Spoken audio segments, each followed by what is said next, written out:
병원의 복도 CCTV입니다. 검사실에 들어가는 여성의 모습이 보이는데요. 그런데 얼마 지나지 않아 의료진이 다급하게 여성이 들어간 검사실로 뛰어가는 모습이 포착됐습니다. 과연 안에서는 무슨 일이 일어났던 걸까요? 얼굴은 파란색을 띠면서 헐떡거리고 있고 온 전신에 이래 침대에서 이래 누워 있는데 온 몸이 전체가 다 부어 있습니다. 멀쩡히 걸어 들어갔던 여성이 침대에 실려서 나옵니다. 종합병원 응급실로 이송됐지만 결국 사망에 이르고 말았는데요. 국가건강검진 나온 거 위내시경 건강검진하러 왔습니다. 함께 수면 내시경 검사를 받으러 병원을 찾았던 부부. 아내의 검사가 끝나기만을 기다리던 남편은 문제가 발생했음을 직감했다는데요. 누구 보호자인데 문 열어라 이런 식으로 아무리 두드려도 문을 열어주지를 안 하더라고요. 왜 하필이면 6월 28일 날 그것도 아침 일찍 왜 그 병원에 갔느냐 이런 자꾸 막 이상한 마음만 들고. 반년의 시간이 흘렀지만 가족은 아직도 엄마의 빈자리를 받아들이기 힘들다고 말합니다. 아팠으면 모르겠는데 차라리 진짜 건강하셨거든요. 전혀 없었고 감기도 잘 안 걸리는 스타일이었고. 가녀린 체구였지만 간암 투병 중인 남편을 대신해 가장의 역할을 꿋꿋이 해냈던 엄마. 과연 갑자기 사망하게 된 이유는 무엇일까요? 아나필락틱 쇼크사. 수면 내시경을 받기 위해 맞았던 마취제가 문제를 일으켰다는 겁니다.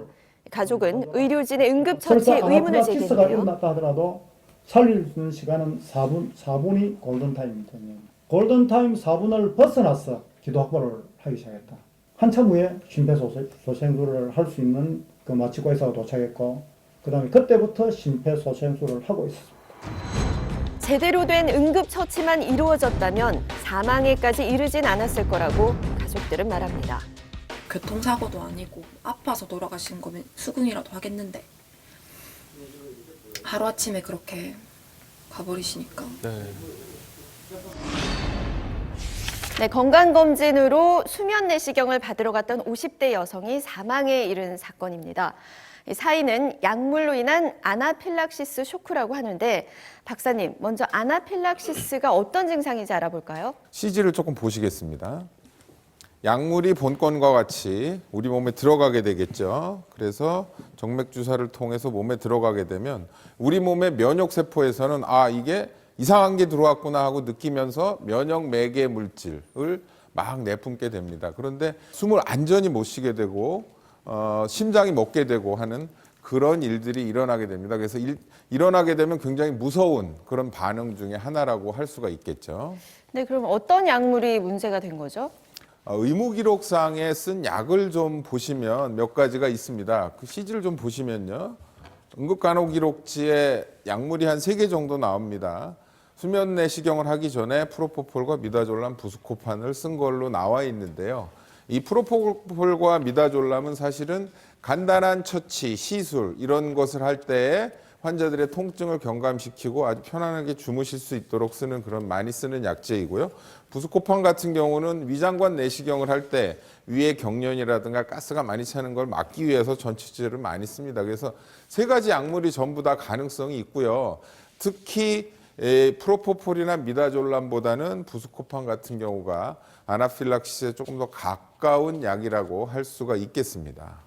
네, 가족은 응급처치만 잘 이루어졌어도 사망에까지는 이르지 않았을 거라고 주장을 하고 있는데 의료진 어떤 처치를 해야 하는 거죠? CG를 좀 보시면요.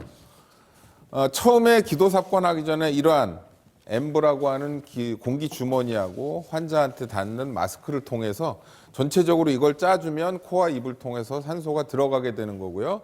이것을 어느 정도 하고 난 후에 원칙적으로는 기관지에다 직접 이러한 호수를 넣어가지고 기도를 유지하게 됩니다. 아나필락시스의 처치에서 제일 중요한 것은 사실 이러한 기도 유지고요. 그 다음에 약물 투여가 그 다음 방법이라고 하겠습니다. 네, 가족들은 CCTV와 의무 기록지상의 시간이 맞지 않는 부분에 대해서 의문을 제기하고 있는데요. 화면을 통해서 좀 더 보시죠. 가족들은 형사수사 중 확보된 병원 CCTV에서 뜻밖의 사실을 발견했다는데요. 의무 기록에 기록된 시간과 CCTV의 정황이 맞지 않았던 겁니다. 내시경실로 고인이 들어간 시간이 9시 9분 31초입니다. CCTV 기록하고 그다음에 자기들 응급간호 기록하고 비교해 보면은 아내가 검사실에 들어간 시각은 오전 9시 9분. 의무 기록에는 오전 9시 25분에 마취제가 투입됐다고 기록돼 있습니다. 그런데 이미 사건 발생을 인지하고 의료진이 뛰어온 시각이 오전 9시 23분임을 감안하면 마취제가 투입됐다고 적힌 9시 25분이란 시간과 앞뒤가 맞지 않는 상황이라 가족은 의무 기록이 조작됐다고 주장했습니다. 가족의 의무는 여기서 끝이 아닙니다. 문진은 의사가 해야 되는 것으로 알고 있는데 간호조무사가 직접 문진표를 작성했고 마취제를 의사가 직접 넣은 것도 아니고 간호사가 넣었습니다. 같은 자리에 있는 것은 분명했다. 그런데 제대로 감시 감독을 안 했다. 이런 이야기는 하고 있습니다. 마취제 투여 시 의사의 주의 관찰이 제대로 이루어지지 않았다는 겁니다. 병원 측에서는 부검 결과 사인이 약물 쇼크사로 나왔고 병원의 과실은 아니라며 소송 결과에 따르겠다는 입장을 밝혔는데요. 엄마의 죽음이 아직도 믿기지 않는다는 가족. 갑작스러운 죽음을 받아들이기엔 가족의 억울함이 너무나도 크다고 말합니다. 검진하러 와가지고 갑자기 수행 마취하는 도중에 갑자기 사망을 했으니까 이거는 말로 표현할 수 없을 정도로 너무 억울하고 이렇습니다.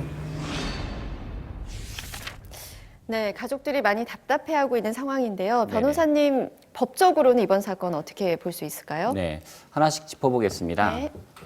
예, 우선 그 동의서는 대법원 판례에 의하면 의사에 의해서 이루어져야 되는데요. 이 사건 같은 경우에는 간호조무사에 의해서 동의서가 작성이 되었습니다. 그렇기 때문에 설명 의무 위반을 인정할 여지가 있습니다.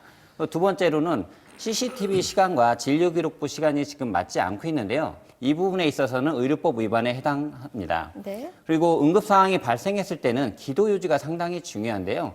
엠브 배깅이라든가 기도 사건이 제대로 이루어지지 않은 부분이 있고 그로 인해서 사망에 이르렀다고 한다면 업무상 과실치사죄 책임을 인정할 여지도 있습니다. 이 사건 같은 경우에는 의사가 다른 행동을 하고 있는 가운데 간호사에 의해서 마취가 이루어져 있습니다. 이런 경우에는 간호사에 의해서 이루어진다 하더라도 의사가 바로 옆에서 지근거리에서 감시를 하고 있었어야 되는데 의사가 다른 행위를 하고 있었고 간호사가 마취 행위를 했다면 무면허 의료 행위에 해당된다고 볼 수가 있습니다. 내시경 검사를 받다가 사망할 거라고 어느 누가 예상할 수 있었을까요? 예측하기 힘든 의료사고라고 하더라도 의료진의 좀 더 세심한 주의가 따른다면 만일의 사고를 막을 수 있는 확률도 높아지지 않을까요? 여기서 마칩니다.